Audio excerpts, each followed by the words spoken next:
Hi folks, I have one more interesting conversation. I have Ashutosh Srivastava with me. I am Ahmedabad, head of emerging markets for Mindshare, amongst the largest media agencies in the world. Ashutosh, do you want to talk a little bit more about Mindshare? What is the business? Yeah, it's a media agency. We work with a number of clients around the world, planning the media for their campaign. Excellent, excellent. And obviously that means that we are in the Mobile Marketing Association's event, and one of the things that I wanted to check with you, Ashutosh, was, so what's happening in this space? What is happening in the digital and mobile? I think there's so much happening that people are struggling to keep up with it. Okay. That's the real challenge. And so give us a few trends that would be encapsulated. I think the big trend really is the adoption of a lot of mobile devices by consumers, and the change therefore it has on their lifestyle and their behavior. And it's basic habits like when you wake up in the morning and therefore you pick up your mobile device and therefore you look at your social network and you pick up the news and what's happening from your different networks, whether it's on Facebook or your Twitter or your email, and it's right through the day. I mean, the interesting factoids, I mean, there's lots of people with lots of figures, but in a number of countries where now there's high penetration of mobile devices like cell phones or even tablets, you find that people are doing multiple things at the same time. So they may be sitting in front of a TV, but they are at the same time playing with the mobile devices. And I think it's a real challenge therefore for people like us and the marketers who are in the business of selling or engaging these consumers with their brand, as to how to get their attention, because they spend millions of dollars buying ads on television to convey their messages to these consumers, and if they're not paying attention or they're doing other things while they're watching that show on TV, then I think there are some really hard questions to be asked there, because that money is then not really going to work like it used to do in the past. It's much more simpler. Also, because of these devices now, consumers access information wherever they go.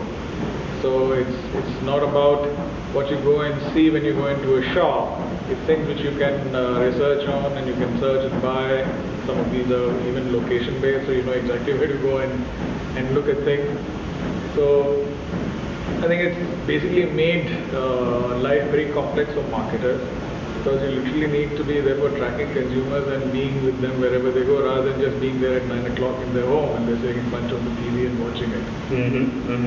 So it's just made the complexity of connecting brands with consumers a lot more than it had in the past. At the same time, I think the other interesting thing is, because these devices are now so ubiquitous and they are with consumers everywhere, I think it's also a huge opportunity, because it's such a personal device and you spend so much of time with it, that it's at the same time, while it's difficult to engage with them through the big traditional media, it's actually far easier now to connect with consumers if you're providing something of value, whether it's information, whether it's entertainment, whatever it may be, with the same consumers through their mobile devices. Very, very interesting.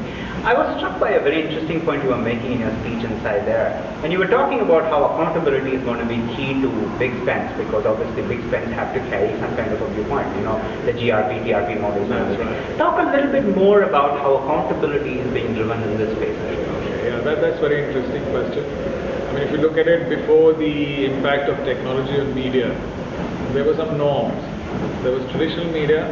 You ran campaigns on television and newspapers and magazines and cinema and out of home, and there were ways to measure how much exposure you were giving consumers to your brand messages. And once a month, or in case of television, probably on a weekly or a daily basis, you used to measure whether how many people were actually being exposed to that, or at least you had an estimate of what it was. And while you couldn't directly correlate that straight back with the results that it delivered back to the brand, or whether it was in terms of changing someone's perception of a brand, making them feel positively about it or go and buy it, or just put in a good word about it to somebody else. Those were all sort of difficult to establish against these campaigns, although there were techniques available and statistical techniques to model the effect in the long term and see whether it was working or not. But what had happened is, over a period of time, therefore some norms had evolved, that how much advertising should you expose people to, and therefore what kind of results are you likely to get, especially in the consumer packaged goods or fast-moving consumer goods categories.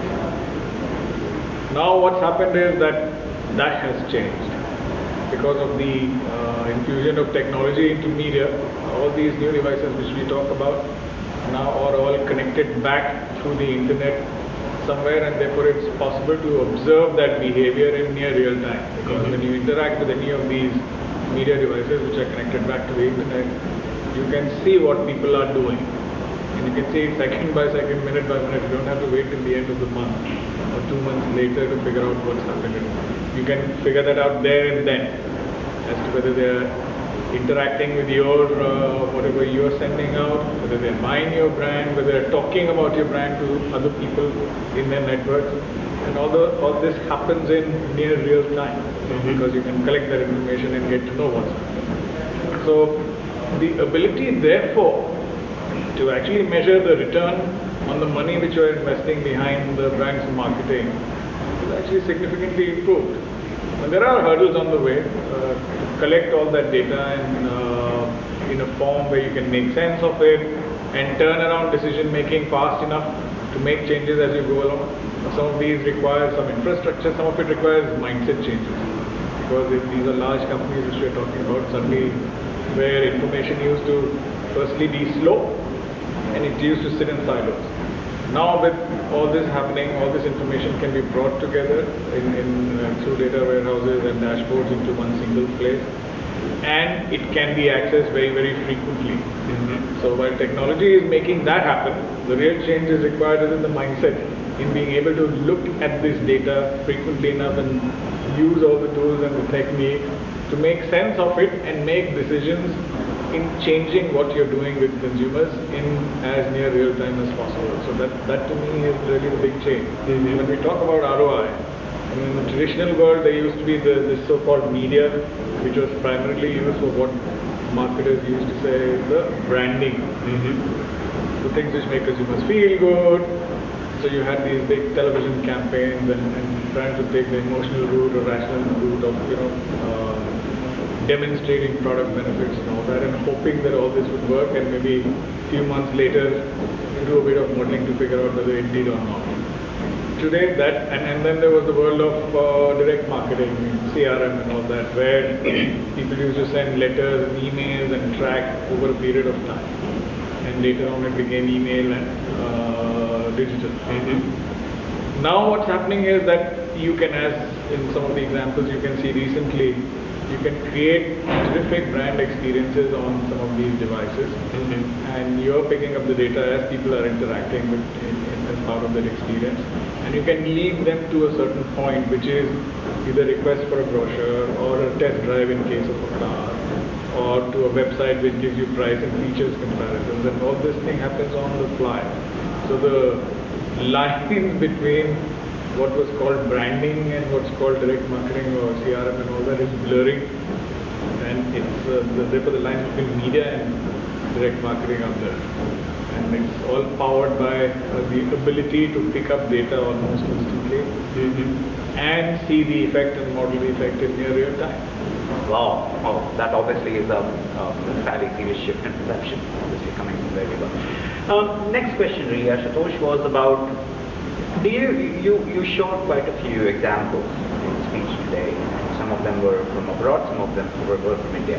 In your sense, is there a difference between what's happening in India versus what's happening abroad? I mean, are we moving on a parallel path, maybe behind, maybe ahead, or are we diverging away? What is your viewpoint on the India versus rest of the world? I don't think there's any difference. It's the same ideas. Probably the scale differs, because if you look at a market like the US, penetration of these devices is a lot more, so it's just the scale is bigger. In India, someone put up a statistic this morning saying there are only 27 million people with smartphones. So, but that to me is the only difference. If you look at the ideas and what people are doing, I think it's pretty much similar. Once again, so if you're looking at, let's say, examples, or some of the examples which we saw, were the mobile device being used to integrate things which marketers are doing with other media, using it as a connector. Once again, so that means that it requires smart TVs or the ability to interact with their television sets. So again, penetration of those devices currently is low in India. So you see relatively fewer examples of cases like that. But to my mind, I mean, there's no dearth of ideas. So as the penetration grows, you'll probably see more and more examples of that also coming through in India. So I don't think there's any divergence. It's probably on the same track, maybe with a time lag. But I think, like every other good thing, the interesting thing with India always is the resourcefulness. Fabulous.